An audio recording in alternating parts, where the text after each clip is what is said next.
ကိုသဘောကျနေတဲ့သူကကိုကိုစကားလာပြောစီချင်တာကွာကိုဘက်ကတော့စပြီးတော့မပြောဘူးဆိုတဲ့သူတွေအတွက်ဒီနေ့ဒီ reading လေးကိုလုပ်ပေးဖြစ်တာပါအားလုံးပဲမင်္ဂလာပါရှင်တဲတော်ပိုင်းအီမီကိုကနေကြိုဆိုလိုက်ပါတယ်ဒီနေ့အတွက်ခေါင်းစဉ်လေးကိုတော့သူ့ဘက်ကစကားလာပြောမှလားပေါ့နော်ဒါလေးကတော့ပိုင်1ပိုင်2ပိုင်3ပါရှင် personal reading မေးချင်တဲ့သူတွေထဲတော်မေးချင်တဲ့သူတွေမေးခွန်း3ခုကို9000နဲ့လာမေးလို့ရပါတယ် Viber Telegram ကနေ voice mail နဲ့တခြားလေးဟောပေးပါတယ်နော်ပိုင်ဝမ်လေးအားလုံးပဲမင်္ဂလာပါရှင်ပိုင်ဝမ်လေးဒီပိုင်ဝမ်လေးသဘောကျနေတဲ့သူကပိုင်ဝမ်လေးတွေကိုတေချာပေါက်စကားလာပြောလိမ့်မယ်လို့မြင်တယ်ပေါ့နော်ပိုင်ဝမ်လေးတွေ manifest တွေပါတယ်ညာလှုပ်ထားလားမသိဘူ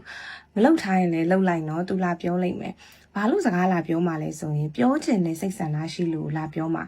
သူကပိုင်ဝမ်လေးကိုစကားပြောဖို့အတွက်နီးလန်းမျိုးစုံနဲ့အကွက်ချပြီးတော့ကြံစီနေတာတွေ့ရတယ်။စကားပြောကောင်းတဲ့သူဖြစ်လိမ့်မယ်ထင်တယ်ပေါ့နော်။အရန်လေးပါနဲ့တယ်လဲတယ်ပေါ့နော်။အဲ့လိုပိုင်ဝမ်လေးသဘောကျစီမဲ့စကားလုံးတွေအဲ့လိုမျိုးအခြေအနေမျိုးတွေကိုဖန်တီးပြီးတော့ပြောလာလိမ့်မယ်လို့မြင်ပါတယ်။အချိန်ကာလအားဖြင့်ဆိုရင်တော့၈ရက်ကနေ၈ပတ်အတွင်းပေါ့နော်ဒီလိုမျိုးလည်းဖြစ်နိုင်တယ်လို့မျိုး၈လပိုင်းမှာလည်းထူးခြားလိမ့်မယ်လို့မြင်တယ်။သူစီက notification တစ်ခုခ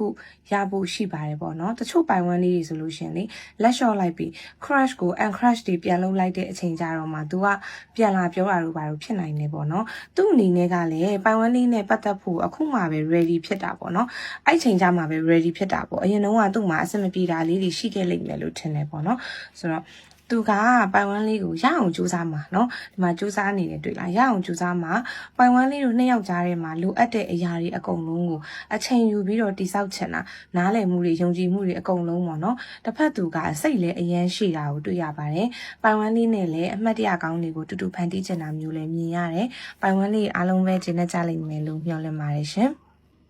်ပိုင်တူးလေးအားလုံးပဲမင်္ဂလာပါရှင်ပိုင်တူးလေးသဘောကျနေတဲ့သူကပိုင်တူးလေးတွေကိုစကားလာပြောဖို့အစီအစဉ်ရှိပါတယ်ဒီဗီဒီယိုကိုကြည့်နေတဲ့အချိန်မှာတင်စကားလာပြောဖို့ကိုဆုံးဖြတ်ချက်ပြတ်သားချလိုက်တယ်လို့ပါပဲသူပြောချင်တာတွေကိုသူကဒဲ့တွေလာတော့မှာเนาะဒဲ့တွေလာပြောတော့မှာသူစီကသတင်းကောင်းတွေကြားရဖို့ရှိတယ်လို့လည်းမြင်ပါတယ်ဘယ်တော့လာပြောမလဲလို့မင်းရင်အမှန်ကလေအခုအချိန်ကပိုင်တူးလေးတို့ကတယောက်နဲ့တယောက်ကြားထဲမှာရှိတဲ့ attraction ကအရန်ကိုပြင်းထန်နေတာเนาะအချိန်ကာလအားဖြင့်ဆိုရင်တော့6ရက်6ပတ်အတွင်းဒါမှမဟုတ်ရင်6လပိုင်းအတွင်းမှာထူးခြားတဲ့အဆက်အသွယ်တွေရလာလိမ့်မယ်လို့မြင်တယ်နှစ်ယောက်သားကတော်တော်လေးကို chemistry မိတာเนาะတစ်ဖက်သူကလေပိုင်တူးလေးစီကိုသူ့ရဲ့ရင်ခုန်တန်တွေကိုမထိန်နိုင်တော့ဘဲနဲ့အပြေးလာခြင်းနေတဲ့ပုံစံမျိုးကိုတွေ့ရတယ်ပေါ့နော်အလုပ်ကိစ္စတစ်ခုခုငွေကြေးကိစ္စတစ်ခုခုအကြောင်းပြပြီးတော့စကားလာပြောတာမျိုးလည်းဖြစ်နိုင်တယ်ပြီးရင်သူကလေသူ့ရဲ့မြစ်တာတွေကိုတကယ်ကိုတရုတ်တရနဲ့လာပြီးတော့မှာပေါ့နော်ယူသားတဲ့စကားလုံးတွေနဲ့သူ့အချစ်တွေကိုဝန်ခံလာဖို့ရှိပါတယ်ပိုင်တူးလေးတွေအချစ်တစ်ခုကိုပိုင်ဆိုင်ရတော့မယ်လို့မြင်ပါတယ်ရင်ခုန်စရာကောင်းတဲ့အခိုက်အတန့်တွေလည်းကြုံတွေ့ရတော့မယ်လို့မြင်ပါတယ်ပိုင်တူးလေးအားလုံးပဲဂျင်းနဲ့ကြလိမ့်မယ်လို့မျှော်လင့်ပါတယ်ရှင်ပိုင်သွေးလေးအားလုံးပဲမင်္ဂလာပါရှင်ပိုင်သွေးလေးတွေသဘောကျနေတဲ့သူကအတိတ်တုန်းကအမှတ်တရတစ်ခုခုရှိခဲ့လိမ့်မယ်ထင်တယ်ပိုင်သွေးလေးနဲ့သူနဲ့ကြားမှာလေ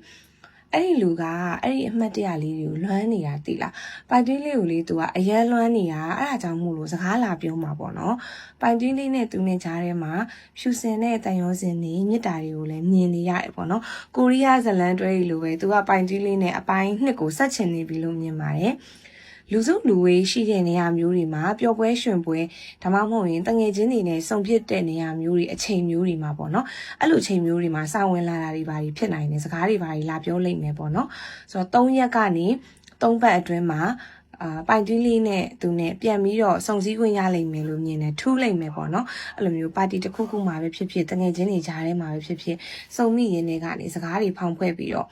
့ပြောပြကြလိမ့်မယ်လို့မြင်တယ်ပေါ့နော်ဆိုတော့ထူးထူးခြားခြားအဲ့လိုမျိုးအတင်းတွေပါလာပြောတာတို့ဒါမှမဟုတ်ရင်သူအသေးကွဲမှုတဲ့အကြောင်းတွေပါတွေကိုရင်လာဖွင့်တာတို့သစ္စာတရားနဲ့ပတ်သက်တဲ့အကြောင်းတွေလာပြောတာတို့သူအစင်မပြေတာတစ်ခုခုကိုလာပြောတာလို့ပေါ့နော်အဲ့လိုမျိုးမြင်တယ်ပေါ့နော်ဆိုတော့သူ့ရဲ့အားနည်းချက်တွေအကုန်လုံးကိုချပြပြီးတော့သူကပိုင်သွေးလေးရှိမှာ